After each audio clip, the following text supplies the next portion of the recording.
The dark night of the soul. Why this awakening stage breaks most people.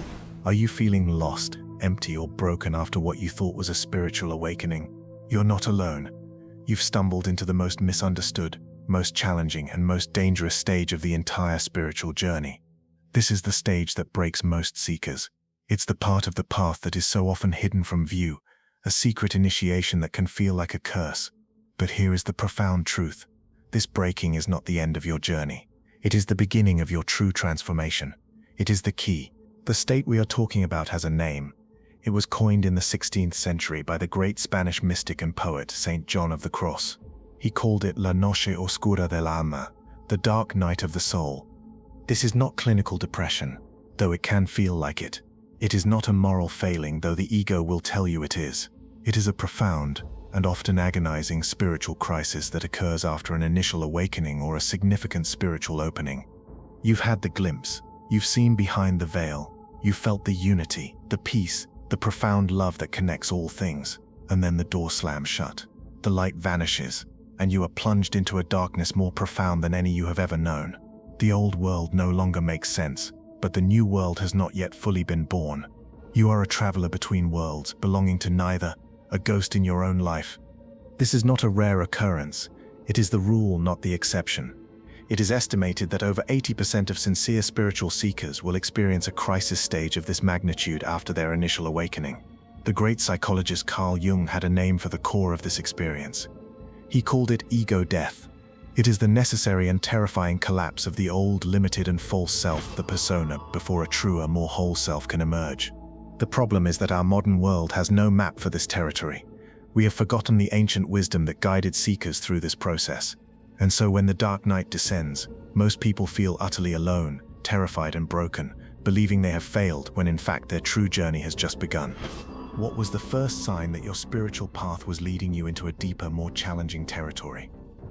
To understand why this stage is so devastating, why it breaks so many who walk this path, we must look at the psychological and spiritual mechanics of what is actually happening. This is not a simple case of feeling sad. This is a complete and total dismantling of your entire reality structure, and it happens on multiple fronts simultaneously. The first and most disorienting experience is a profound loss of identity. For your entire life you have been a someone. You were the successful professional, the good son, the loving partner, the strong friend. These roles, these masks, as Jung would call them, were the very foundation of your sense of self. They gave you a place in the world, a script to follow. But after a true spiritual opening, these roles are revealed to be costumes. They feel hollow, inauthentic, like clothes that no longer fit. The things that used to motivate you, ambition, the need for approval, the pursuit of success, now seem like a meaningless game. The problem is, while you know the old identity is false, the new true identity has not yet solidified. This creates a terrifying void. You are no longer the person you were, but you don't yet know who you are. It is the feeling of being a ghost, of having no solid ground to stand on, no coherent story to tell yourself about who you are. This void is so terrifying to the human mind that it can feel like a descent into madness. This is the state that the great transpersonal psychologist Stanislav Grof called a spiritual emergency. Imagine your consciousness as the electrical system of a house, designed to run on a standard 120 volts. A spiritual awakening, a mystical experience, is like your house being struck by a bolt of lightning carrying 1,000,000,000 volts. The raw cosmic energy of the transpersonal, of the divine, floods your system. If the wiring of your psyche is not prepared, if there are any weak points, any unresolved traumas, any hidden psychological vulnerabilities, the fuses will blow. The system will shatter. This is why the dark night can manifest as a period of intense and terrifying psychological crisis. It can bring on waves of anxiety that have no apparent cause. It can trigger deep, seemingly bottomless wells of depression and despair. It can even in some cases lead to a temporary psychotic break, where the veil between the symbolic, archetypal world and the material world is torn completely, and the person is flooded with images and energies they cannot process. The tragedy is that our modern, secular society has no language for this process, other than the language of pathology. When a person enters this state, they are almost universally mislabeled. They are told they have a chemical imbalance, a generalized anxiety disorder, or clinical depression. They are seen as broken, as a failure. Friends and family, with the best of intentions, will tell them to just be positive, or to get over it. Therapists who are not trained in transpersonal or spiritual psychology will try to treat the symptoms without understanding the sacred and profound process that is unfolding at the root. This misdiagnosis is one of the primary reasons this stage breaks people. Not only are they navigating the most terrifying inner landscape of their lives, but they are doing it while being told by the entire world that they are sick, that their experience is invalid, and that they are profoundly and completely alone in their suffering. Let me share a story. A man I once worked with, let's call him David, was a highly successful executive. He had a perfect life on the surface, a powerful career, a beautiful family, a respected place in his community. He had built his entire identity on the persona of the strong, successful provider. Then on a retreat, he had a profound spiritual opening. He felt a sense of unity and love that shattered his worldly ambitions. He came back, and the world was grey. His job felt like a meaningless charade. His success felt like a pile of ashes. He fell into a deep, dark depression. His doctors put him on medication. His wife told him to snap out of it. He believed he was having a nervous breakdown, that he had lost his mind. He was breaking. The truth, which he only came to understand later, was that his soul was breaking him free. The dark night was not a sign of his failure. It was a sign that his old, limited identity was no longer big enough to contain the magnificent, expanded consciousness that was trying to be born. His breakdown was, in fact, the beginning of his breakthrough. This is the core of the experience. The dark night of the soul is a brutal and loving intervention from your own deeper intelligence. It is the soul's way of telling you in no uncertain terms that the life you have been living, the person you have been pretending to be, is too small. It is a process of divine disillusionment, of burning away every lie you have ever told yourself, until only the raw, naked, and authentic truth of your own being remains. Have you ever tried to explain a profound inner experience to someone, only to be met with confusion or dismissal? How did that feel? It is one of the great and terrible paradoxes of the spiritual path that the most profound transformation is almost always born from the most profound suffering. We are taught to seek the light and to avoid the darkness, but the great mystics of all traditions understood that the path to the light leads directly through the heart of the darkness. The breakdown is not an obstacle on the path. The breakdown is the path. The dark night of the soul is not a detour from your awakening. It is a central and non-negotiable stage of the awakening itself. The most powerful metaphor for this process is that of the phoenix. This mythical bird, a creature of magnificent fiery beauty, does not live forever in a single form. At the end of its long life, it builds a nest of sacred herbs, and it is consumed by its own fire. It is reduced to a pile of simple, humble ash. To an outside observer, this is a tragic death, a complete and total annihilation.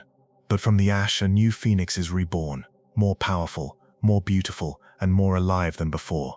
This is the secret of the dark night. Your old self, your ego, your persona, must be consumed by the purifying fire of your own suffering. Your carefully constructed identity must be reduced to ash, and it is only from this place of absolute emptiness, of complete and total surrender, that the new, more authentic and truly spiritual self can be reborn. The chains must be broken before you can be free. The old dead wood of the forest must be cleared by a wildfire before new green shoots can emerge. The lead must be dissolved in the dark, acidic waters of the alchemical nigredo before it can be transmuted into gold. The pain of the dark night is essential because it is the very force that is breaking you free. What is being burned away in this fire? It is your false beliefs about who you are. It is your childhood conditioning. It is your unhealed trauma. It is your ego's desperate attachments to success, to approval, and to control. The pain you feel is the friction of these illusions being scraped away from the raw living surface of your soul. It is a sacred and holy pain, a pain that is, in its essence, the very process of your own liberation. Navigating this fire is the great work of the seeker. It is a journey that cannot be rushed, but it can be supported. The first practical step is to journal, to write, without censorship, about the despair, the confusion, the feeling of abandonment. This externalizes the chaos and creates a space for the witness consciousness to emerge. The second is to seek community, to find others who have walked this path and can hold a compassionate, non-judgmental space for your experience, reminding you that you are not alone and you are not mad.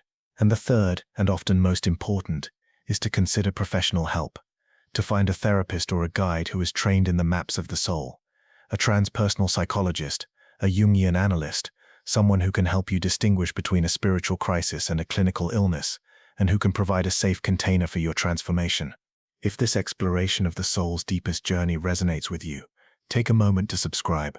We are building a community of courageous travelers here, and we would be honored to have you with us.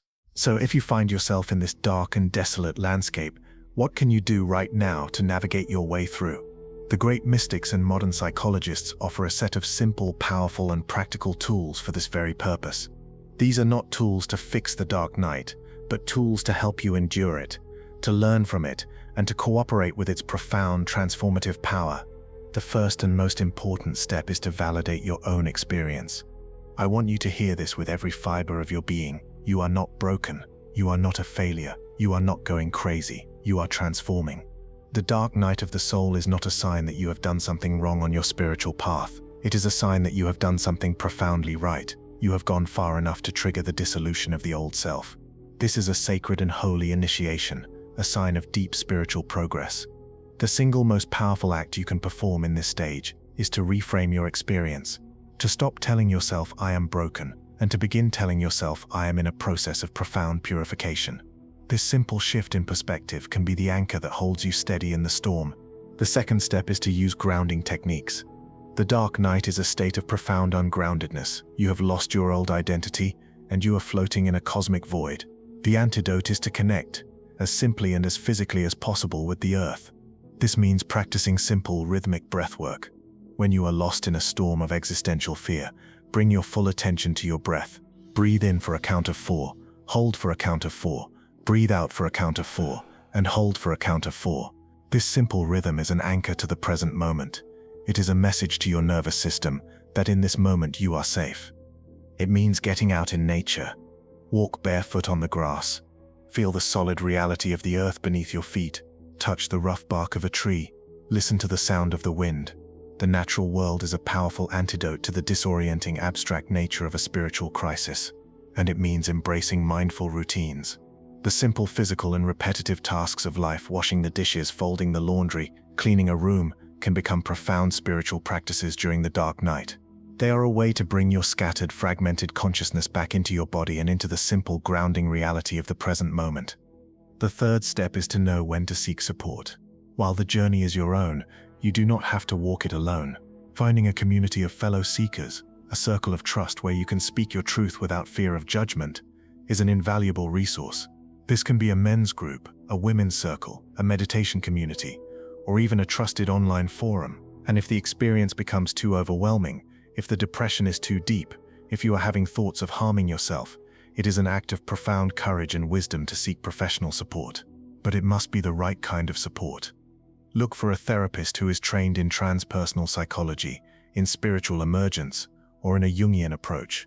These are the guides who have the maps for this territory, who will not pathologize your experience, but will help you navigate it as the sacred, transformative journey that it is.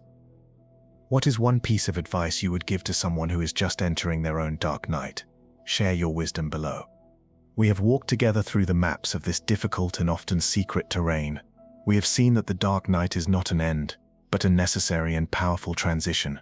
It is the crucible in which the lead of the ego is melted down, so that the gold of the true self can be revealed.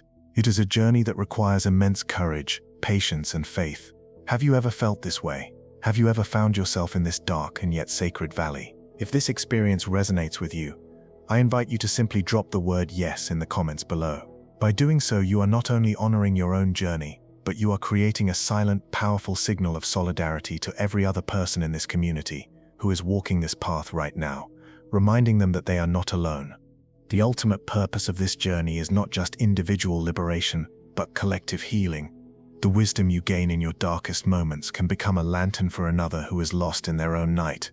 And so I invite you to share your own story. What helped you through your darkest moments? Was it a book, a practice, a person, a single, simple insight? Share your wisdom in the comments below. Your story might just be the one thing that helps someone else to hold on, to keep going, and to find their own way through to the dawn. Let us together transform this space from a simple comment section into a living library of courage, a testament to the resilient and magnificent power of the human soul.